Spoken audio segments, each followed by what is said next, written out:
नमस्कार विद्यार्थ्यांनो, माझे नाव माधुरी राजभर आहे। मी तुम्हाला हिंदी हा विषय शिकवणार आहे। आज विद्यालय तुमचे स्वागत करत आहे। आज जे आपल्या समोर धडा आलेला आहे व्याकरणचा, त्याचे नाव काय? समध्वनीय। काय आहे तिचे नाम? समध्वनीय। आणि हा धडाचा हा पहिला सीझन आहे। तर चला बघूया या धड्यामध्ये आपण काय पाहणार किंवा काय करणार आहे। तर चला बघून घ्या।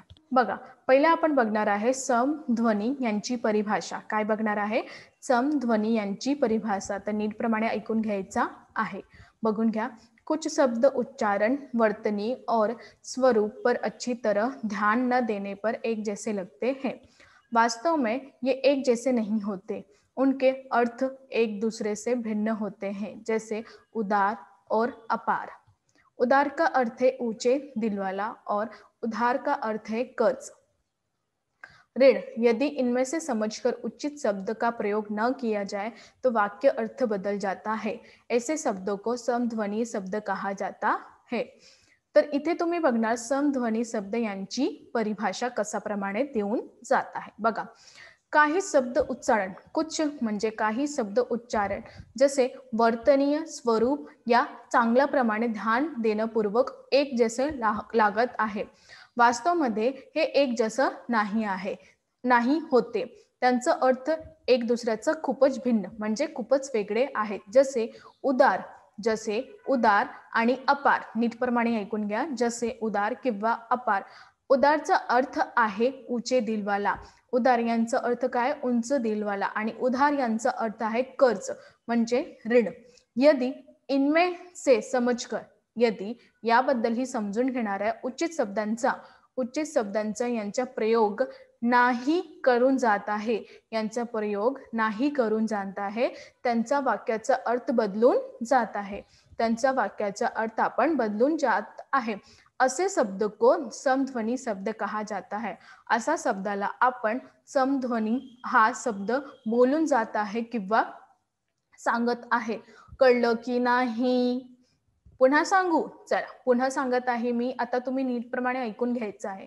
कळलं? हो। बघा, काही शब्द उच्चारणच्या वर्तनी किंवा स्वरूपातून खूपच चांगल्या प्रमाणे ध्यानपूर्वक द्यायचा आहे, तसं एकही शब्द सारखून लागत आहे। जसे वास्तवमध्ये एक जसं नाही होते, वास्तवमध्ये एक जसं नाही होऊन जात आहे, त्यांचा अर्थ एक दुसऱ्याचा भिन्न होऊन जात आहे, जसे उदार आणि अपार। अपार म्हणजे उपार। इथे उदार आणि उपार यांचा अर्थ आहे। उदारचा अर्थ आहे उंच दिलवाला आणि आधारचा अर्थ आहे कर्ज। आधारचा अर्थ काय आहे? कर्ज। ऋण यदि इनमें से समझकर, ऋण याबद्दल समजून जात आहे, त्यांच्या शब्दाचा प्रयोग न करताना तो वाक्यातून अर्थ बदलून जात आहे, असे शब्दाला आपण समध्वनी असा शब्द बोलते। असा शब्दाला आपण काय म्हणतात?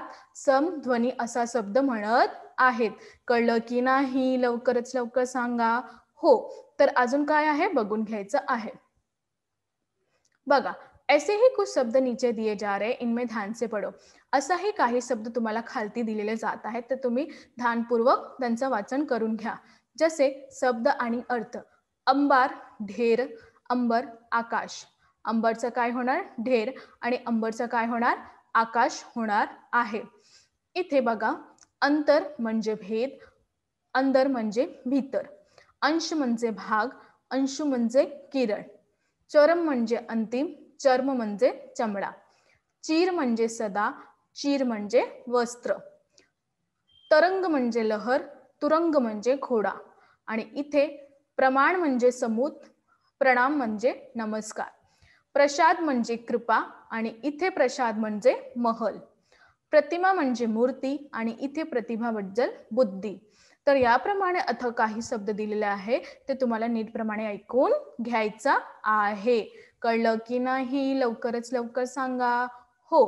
तर अजून काय आहे बघून घ्यायचं आहे। अजून काही शब्द दिले आहे, तर तुम्ही नीटप्रमाणे ऐकून घ्यायचा आहे। कळलं की नाही? हो। बघा, इथे अवधी म्हणजे सीमा। अवधी म्हणजे काय होते? इथे सीमा। अवधी म्हणजे अवधी भाषा। आदि म्हणजे आरंभ आणि इथे आदि म्हणजे अभ्यस्त। अधम म्हणजे नीच आणि अधर्म म्हणजे पाप। कपट म्हणजे छल आणि कपाट म्हणजे किवाड। दशा म्हणजे अवस्था, दिशा म्हणजे ओर. दिन म्हणजे दिवस आणि दीन म्हणजे गरीब. द्रव्य म्हणजे तरल पदार्थ आणि इथे द्रव्य म्हणजे धन. नाता म्हणजे संबंध आणि इथे नाती म्हणजे पुत्रिका पुत्र. काय होणार? पुत्री यांचा पुत्र. बली म्हणजे भेट आणि इथे बली म्हणजे बलवान. मात्र म्हणजे केवल आणि इथे मात्रा म्हणजे परिमाण. शुक्ल म्हणजे स्वच्छ आणि इथे शुल्क म्हणजे फिश. फिश. सूर म्हणजे देवता आणि इथे सूर म्हणजे वीर. तर याप्रमाणे इथे काही अजून शब्द दिलेले आहेत ते तुम्ही नीटप्रमाणे ऐकून घ्यायचा आहे. कळत आहे की नाही तुम्हाला? हो, जे पण शब्द दिलेले आहेत ते याच बद्दल दिलेले आहेत. कळलं? हो. तर अजून काय आहे बघून घ्या. कृपण म्हणजे कंजूस. कृपण म्हणजे कंजूस. कृपाण म्हणजे तलवार. गिरी म्हणजे पर्वत आणि गिरी म्हणजे बीज. चपल म्हणजे चंचल आणि चपला म्हणजे बिजली. पग म्हणजे पेर आणि पाग म्हणजे पगडी. पदम म्हणजे कमल, पद्मा म्हणजे लक्ष्मी. प्रथा म्हणजे परंपरा, प्रिथा म्हणजे कुंती. कळलं की नाही? लवकरच लवकर सांगा. नाही कळालं आहे तर पुन्हा सांगणार आहे मी. हंस म्हणजे एक पक्षी. हंस म्हणजे काय होते? एक पक्षी. काय होते? एक पक्षी. हंस म्हणजे हसना. इथे हंस आणि इथे हस. हय म्हणजे घोडा, हिय म्हणजे हृदय. श्याम म्हणजे संध्या आणि इथे श्याम म्हणजे काला. तर याप्रमाणेही या शब्दाचा अर्थ असा देऊन जात आहे. कळलं की नाही? लवकरच लवकर सांगा. नाही कळालं आहे तर पुन्हा सांगू का? नाही कळालं. छान. तर हा सर्वश्रेष्ठ मताची गोष्टी आहे की अशा शब्दाचा तुमचा वाचन करायचा आहे. कळलं? हो. तर अजून काय आहे बघून घ्यायचं आहे. तर तुम्ही आज काय शिकलो?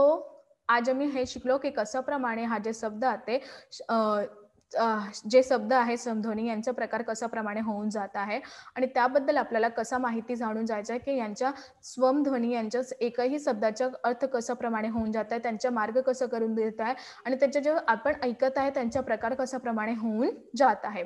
हा सगळं आपण इथे माहिती झालेलं आहे. तुम्हाला ही एक व्याकरणची व्याख्या मी सांगत आहे की व्याकरणची व्याख्या तुम्हाला कधी समजणार आहे? जेव्हा तुम्ही नीटप्रमाणे त्यांची परिभाषा ऐकणार आहे. कधी? जेव्हा तुम्ही नीटप्रमाणे त्यांची परिभाषा ऐकणार आहे तेव्हाही तुम्हाला लवकरच लवकर समजणार आहे की त्यांच्या परिभाषाबद्दलही तुम्ही लवकर शिकू शकता. कळलं की नाही? हो.